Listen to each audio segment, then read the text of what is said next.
Hi കൂട്ടുകാരെ, പുതിയൊരു വീഡിയോയിലേക്ക് എല്ലാവർക്കും സ്വാഗതം. അങ്ങനെ അശ്വിനോട് പ്രതികാരം ചെയ്യാനായിട്ട് ഇങ്ങനെ നടക്കണം കേട്ടോ ശ്രുതി. ഒരു പാഠം തന്നെ പഠിപ്പിക്കണം. അതിലാദ്യം ബാത്റൂമിൻ്റെ കാര്യത്തിൽ തീരുമാനമായി, പിന്നീടാണെങ്കിൽ ഉറക്കത്തിൻ്റെ കാര്യത്തിൽ ഇനി അടുത്ത പണി അശ്വിന് കൊടുക്കണമെന്ന് കരുതി തന്നെ ശ്രുതി മുന്നോട്ട് നീങ്ങിക്കൊണ്ടിരിക്കണം കേട്ടോ. അങ്ങനെ അശ്വിൻ ഓഫീസിൽ നിന്ന് പണിയൊക്കെ കഴിഞ്ഞ് തൻ്റെ റൂമിലോട്ട് വന്ന് കതക് തുറക്കുമ്പോൾ തൻ്റെ തലയിൽ ഒരു മണി അടിക്കുന്നു കേട്ടോ. അത് കാണുന്നതിനോട് കൂടി അശ്വിൻ ഇങ്ങനെ ഫോണിൽ സംസാരിച്ചിട്ടാണല്ലോ വരാറുള്ളത്. അങ്ങനെ ഈ കതക് തുറക്കുമ്പോൾ ആ മണി അടിക്കുമ്പോൾ അശ്വിനൊന്നും ഞെട്ടിപ്പോകുന്നുണ്ട് കേട്ടോ. ഈശ്വര, ഇതിപ്പോൾ എന്ത് കാഴ്ചയാണ് താൻ ഈ കാണുന്നതെന്ന് കരുതി അശ്വിൻ ഇങ്ങനെ നോക്കുമ്പോൾ അവിടെ കാണാം ഒരു മണി കയറി വരുമ്പോൾ തന്നെ ഒരുപാട് ഇങ്ങനെ തൂങ്ങിക്കിടക്കുന്ന മണിയുണ്ടല്ലോ, അതിങ്ങനെ തൂക്കിയിട്ടിരിക്കുന്നു കേട്ടോ. ഇത് കാണുന്ന അശ്വിൻ ഞെട്ടിപ്പോവാണ്. പിന്നീട് അശ്വിൻ റൂമിലോട്ട് നോക്കുമ്പോൾ കാണുന്ന കാഴ്ച ഒരു ബെഡ് രണ്ടാക്കി തിരിച്ചിട്ടുണ്ടാവും. അതിൽ ബ്ലാക്ക് ഭാഗം അശ്വിൻ്റേതും ബാക്കി ഭാഗം കളറായിട്ട് ശ്രുതിയുടേതും ആക്കി മാറ്റിയിട്ടുണ്ടാവും കേട്ടോ. പിന്നീട് നിറയെ ലൈറ്റുകൾ വെച്ച് സ്റ്റാറൊക്കെ വെച്ച് ആകെ അലങ്കോലമാക്കിയിട്ടുണ്ടാവും.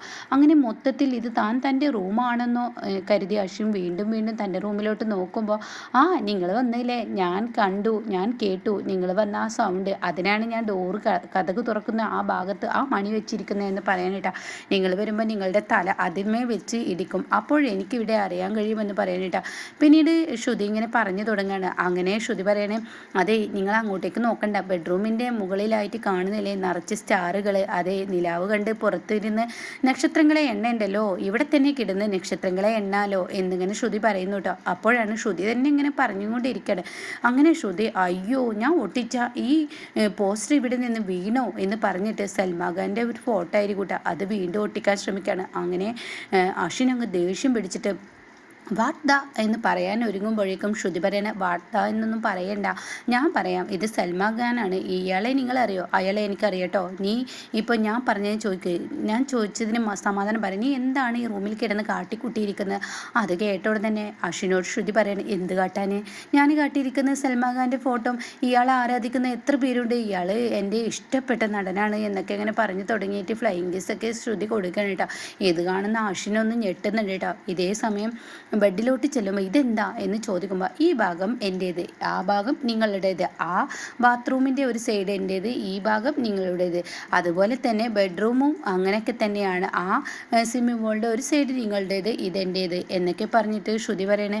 പക്ഷേ ബെഡ് എങ്ങനെ നിങ്ങൾക്ക് ഒരു സൈഡായിട്ട് ഞാൻ തരും? ഈ ഭാഗം എൻ്റേതാണ്, പക്ഷേ ഈ ഭാഗം ഞാൻ എവിടെ കിടക്കും, നിങ്ങൾ എവിടെ കിടക്കും, ഞാൻ ബെഡിൽ കിടക്കുമ്പോൾ നിങ്ങൾ എവിടെ കിടക്കും എന്നുള്ള വാക്കുകളൊക്കെ ഇങ്ങനെ പറയുമ്പോൾ അശ്വിനെ ദേഷ്യം പിടിച്ചിട്ട് ശ്രുതിയുടെ അരികത്തോട്ട് അങ്ങ് വരികയാണ് കേട്ടോ. അപ്പോൾ അതേ സമയം ശ്രുതി ബെഡിൽ ഇങ്ങനെ ഇരിക്കുന്നുണ്ട്. അപ്പോൾ അശ്വിന് ദേഷ്യം പിടിച്ച് ശ്രുതിയുടെ അരികത്തോട്ട് വരുമ്പോൾ ശ്രുതിക്ക് പേടിയാവണം. ഈശ്വര, അയാൾ എന്നെ അടിക്കാനാണോ വരുന്നത് എന്ന ഭാവത്തിൽ ഇങ്ങനെ വരുമ്പോൾ അവിടെ കിടക്കുന്ന ബ്ലാക്ക് കോസഡി ഉണ്ടല്ലോ, അതങ്ങ് വലിച്ചിട്ട് അശ്വിൻ അങ്ങ് പോവാനേട്ടാ. അപ്പോൾ ഉടനെ ശ്രുതിക്ക് സമാധാനമായി, ഒന്നും ചെയ്തില്ല.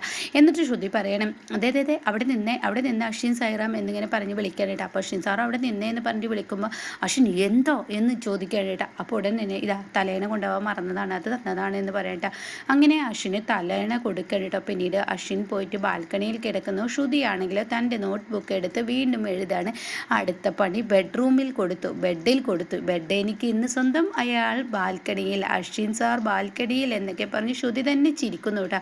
അങ്ങനെ അന്നത്തെ രാത്രി കഴിഞ്ഞു. പിറ്റേ ദിവസം രാവിലെ ആകുമ്പോൾ ബാൽക്കണിയിൽ ഉണരുന്ന അശ്വിനെയാണ് കാണിക്കുന്നത്. ഉണരുന്നത് ശ്രുതിയുടെ ആ കുസൃതി കൊണ്ട് തന്നെ കേട്ടോ. ടി വിയിൽ ഇങ്ങനെ, ഇന്ന് മഞ്ഞ രാശിയുള്ളവർക്ക് ഇന്ന് ഇങ്ങനെയാണ്, ഇന്ന രാശിയിൽപ്പെട്ടവർ ഇന്നത് ചെയ്യണം എന്നൊക്കെ പറഞ്ഞിട്ടാണ് കേട്ടോ. അപ്പോൾ ഭയങ്കര ഓളിയത്തിലായിരിക്കും വെച്ചിട്ടുണ്ടാവുക. അപ്പോൾ അത് കേൾക്കുമ്പോൾ ശരിക്കും അശ്വിന് ദേഷ്യം പിടിക്കുകയാണ്. എന്താണ് ഈ പറയുന്നത് എന്നുള്ള ആ ഒരു ഇതിലിങ്ങനെ നീക്കുമ്പോൾ തൻ്റെ തല ഉളുക്കിയിരിക്കുന്നു കേട്ടോ. തൻ്റെ തല ഒരു ഭാഗത്തോട്ട് ഉളുക്കിയിട്ടുണ്ട്. അതുകൊണ്ട് തന്നെ അശ്വിന് നീക്കാൻ കഴിയുന്നില്ല.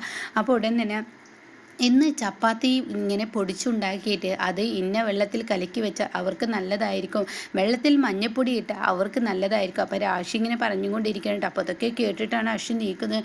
അയ്യോ, ദേഷ്യം പിടിക്കുന്നു എനിക്ക്, ഇവളുടെ ഒരു കുസൃതി എന്നൊക്കെ പറഞ്ഞ് അശ്വിൻ ഇങ്ങനെ പറഞ്ഞ് നീക്കുമ്പോൾ അശ്വിനെ എണീക്കാൻ കഴിയുന്നില്ല. അശ്വിൻ്റെ ദേഹം ആ സകലം വേദനയായിട്ട് അശ്വിന് എങ്ങനെയൊക്കെയോ ബുദ്ധിമുട്ടി എണീറ്റിട്ട് വന്നിട്ട്, എന്താണ് നീ കാണിക്കുന്നത് എന്ന് പറയുമ്പോൾ ശ്രുതിയുടെ തൊട്ടരികെ ഒരു പൂച്ചക്കുട്ടി ഉണ്ടാവും കേട്ടോ. ശരിക്കും ആട്ടുംകുട്ടിയാണ്. അപ്പോൾ ഇനി ഇവിടെ പൂച്ചക്കുട്ടിയാണെന്ന് പറയാൻ കഴിയില്ല. അപ്പോൾ അവിടെ മുത്തശ്ശിക്ക് ഏറ്റവും ഇഷ്ടപ്പെട്ട ലക്ഷ്മി എന്ന് പറയുന്ന ഒരു ആട്ടിൻകുട്ടിയായിരിക്കും കേട്ടോ. അങ്ങനെ ഈ ആട്ടിൻകുട്ടിയെ അശ്വിൻ കിടക്കുന്ന ഭാഗത്തോട്ട് അശ്വിൻ്റെ ആ സൈഡിൽ ഇരുത്തിയിട്ടുണ്ടാവും കേട്ടോ. നീ എന്താ കാണിക്കുന്നത്? രാശി പറയുന്നത് കേട്ടില്ലേ? സുപ്രഭാതം സുപ്രഭാതം. രാവിലെ ടി വിയിൽ സുപ്രഭാതം ഉണ്ടാവില്ല, അതാ ഞാൻ വെച്ചത്. അപ്പോൾ അത് കേൾക്കുന്ന അശ്വിൻ, അതെനിക്ക് മനസ്സിലായി, നിന്നോട് ഞാൻ ചോദിക്കുന്നത് ഇത്രയും വോളിയത്തിൽ നീ എന്തിനാ വെച്ചിരിക്കുന്നത്? അതെ, ഈ ആട്ടിൻകുട്ടിക്ക് ലക്ഷ്മിക്ക് ഇത് കേൾക്കില്ല. ലക്ഷ്മിക്ക് കേൾക്കില്ലെന്നോ അതോ നിനക്ക് കേൾക്കുന്നില്ല എന്നോ?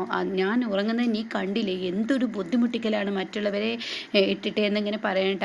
അപ്പോൾ ഇങ്ങനെ തിരിച്ചും ആ സുപ്രഭാതത്തിൽ പറയാണ്, ഇന്ന രാശിക്കാർ സ്ത്രീകൾ ഇങ്ങനെ ചെയ്യണമെന്ന് പറയുമ്പോൾ ശ്രുതിക്ക് പെട്ടെന്ന് ടി വി ഓഫാക്കണം എന്ന് തോന്നാണ് കേട്ടോ. അപ്പോൾ അശ്വിനി റിമോട്ട് അവിടെ ഇരിക്കുന്നത് കാണുന്നുണ്ട്. അങ്ങനെ അശ്വിൻ പതുക്കെ ബ്ലാങ്കറ്റിനടിയിലോട്ട് തിരികെ വെക്കാൻ കേട്ടോ. ഇതേ സമയം റിമോട്ട് കാണുന്നില്ലല്ലോ എന്നിങ്ങനെ ശ്രുതി പറയുന്നുണ്ട്. അപ്പോൾ അശ്വിൻ എന്ത് ചെയ്യുന്നു, പെട്ടെന്ന് ടർക്കി എടുത്ത് ബാത്റൂമിലോട്ട് കയറാൻ നിൽക്കുന്ന സമയത്ത് ശ്രുതി പറയണേ, അതെ ഞാനാണ് നേരത്തെ കുളിക്കുക എന്ന് നിങ്ങളോട് പറഞ്ഞില്ലേ, പിന്നെ എന്തിനാണ് നിങ്ങൾ കയറിയത്? ആഹാ, എന്നോടാണ് കളി, ശ്രുതിയോടാണ് കളി. അപ്പോൾ ഉടനെ അശ്വിൻ, നീ ഒന്ന് നിൻ്റെ പണി നോക്കിക്കേ, കുറേ നേരമായി അശ്വിനോട് നീ ഏറ്റുമുട്ടുന്നു, ഇനി വെറുതെ വിടില്ല എന്ന് പറഞ്ഞിട്ട് എന്ത് ചെയ്യുന്നു, ശ്രുതിയെ വെല്ലുവിളിച്ചും കൊണ്ട് അശ്വിൻ ഇങ്ങനെ കുളിക്കാനായിട്ട് അങ്ങനെ തൻ്റെ ദേഹത്ത് ആ സകലം സോപ്പിട്ട് പതപ്പിച്ചിട്ടുണ്ടാവട്ടെ. അങ്ങനെ അശ്വിൻ കുളി തുടങ്ങുന്ന സമയത്ത് എന്നോടാ കളിച്ചത്, എങ്കിൽ ഇപ്പോൾ കാണിച്ചു തരാമെന്ന് പറഞ്ഞ് വാൾവ് അങ്ങ് പൂട്ടാണ് കേട്ടോ.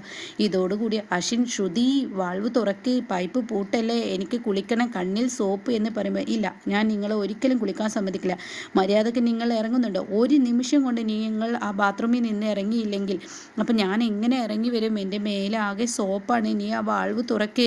എന്നാൽ നിങ്ങൾ എന്നോട് ക്ഷമ പറയണം. ഞാൻ പറഞ്ഞിട്ടുണ്ട് ഞാൻ കുളിച്ചതിന് ശേഷമാണ് നിങ്ങൾ കുളിക്കാൻ പാടുള്ളൂ, എന്നിട്ടും നിങ്ങൾ കുളിക്കുകയാണെങ്കിൽ നിങ്ങൾ എന്നോട് ക്ഷമ പറയണം.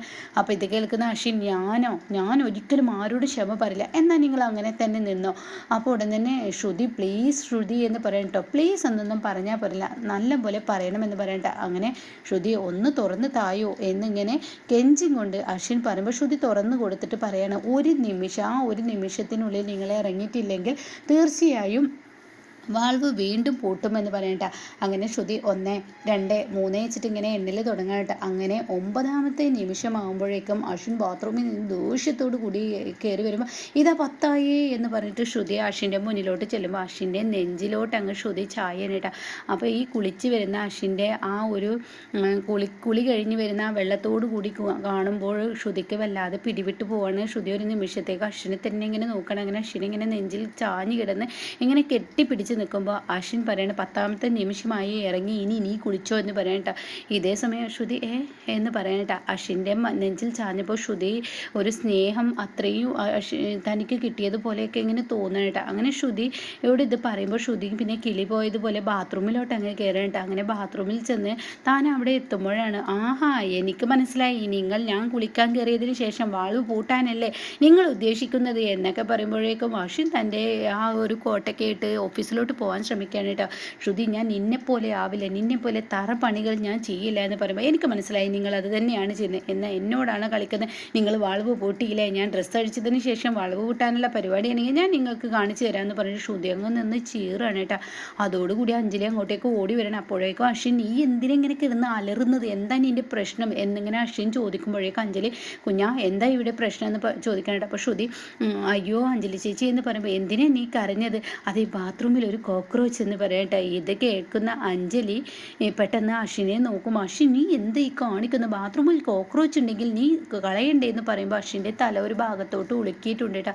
അത് കണ്ടോടെ തന്നെ അഞ്ജലി ചോദിക്കുകയാണ്, അശ്വിൻ നിനക്കെന്താ പറ്റിയത്? നിൻ്റെ തല എങ്ങനെയാണ് വിളിക്കുന്നത്? അത് ഇന്നലെ രാത്രി ബാ എന്ന് പറഞ്ഞിട്ട് പറയാണ്, ഇന്നലെ രാത്രിയിൽ വിളിക്കുക. അപ്പോൾ ശ്രുതി ഇങ്ങനെ തല താഴ്ത്തി കാലുകൊണ്ട് ഇങ്ങനെ വട്ടയിടുന്നത് കാണുമ്പോൾ അഞ്ജലിക്ക് നാണം വരികയാണ്. അപ്പോൾ അഞ്ജലി പറയണേ, എന്തായാലും നിൻ്റെ ഭാര്യയല്ലടാ ഇവള്, നീ ആ കോക്രോച്ചിനെ ഒന്ന് എടുത്ത് കളി, എന്താണ് ആ സാധനം എന്നിങ്ങനെ ചോദിക്കുന്നുണ്ട് കേട്ടോ. അപ്പോൾ കറപ്പാമ്പൂച്ചി എന്നാൽ ശരിക്കും പറയുന്നത്, പിന്നീടാണ് കോക്രോച്ച് എന്ന് പറയുന്നത് കേട്ടോ. അങ്ങനെ ശ്രുതി പറയണേ, അതിനുള്ളിൽ കൂറയുണ്ടെന്ന് പറയണേ. അങ്ങനെ അശ്വിൻ കൂറയെ കളയാൻ വേണ്ടി ബാത്റൂമിലോട്ട് കയറണേ.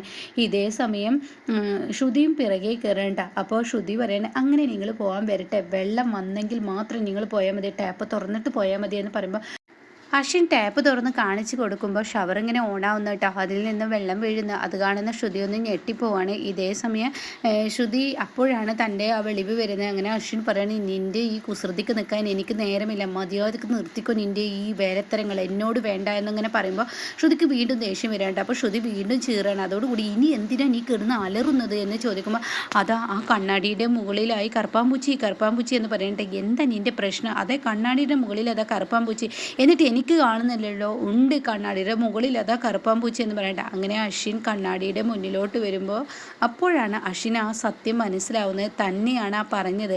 കണ്ണാടിയിൽ നോക്കുമ്പോൾ തൻ്റെ മുഖം കാണുമ്പോൾ കറുപ്പാമ്പൂച്ചിയും കൂറയൊക്കെ തന്നെയാണ് ശ്രുതി ഉദ്ദേശിച്ചതെന്ന് കേട്ടോ. അങ്ങനെ എടി നീ എന്നെയാണോ എന്ന് പറയുമ്പോഴേക്കും ശ്രുതി ആ ബാത്റൂമിൽ നിന്ന് ഓടുന്ന സമയത്ത് അശ്വിൻ കുളിച്ച ആ സോപ്പിൻ്റെ പതയുണ്ടല്ലോ അതിലങ്ങ് ചവിട്ടാണ്. അതോടുകൂടി അശ്വിൻ്റെ കൈകളിൽ ശ്രുതി ഇങ്ങനെ കോരിയെടുക്കുന്നത് പോലെ ഇങ്ങനെ കൈകളിൽ ചെന്ന് വീഴുമ്പോൾ ശ്രുതിയും അശ്വിനും വീണ്ടും പിടിവിട്ട് പോവാണ് കേട്ടോ. അങ്ങനെ നല്ല നല്ല നിമിഷങ്ങളാണ് ഇനി നമുക്ക് മുന്നിൽ കാണാൻ ഇരിക്കുന്നത്. അപ്പോൾ ഇതുപോലെ അപ്കമിങ് റിവ്യൂസ് കേൾക്കാൻ താല്പര്യമുള്ളവർ ചാനൽ സബ്സ്ക്രൈബ് ചെയ്ത് സപ്പോർട്ട് ചെയ്യണേ.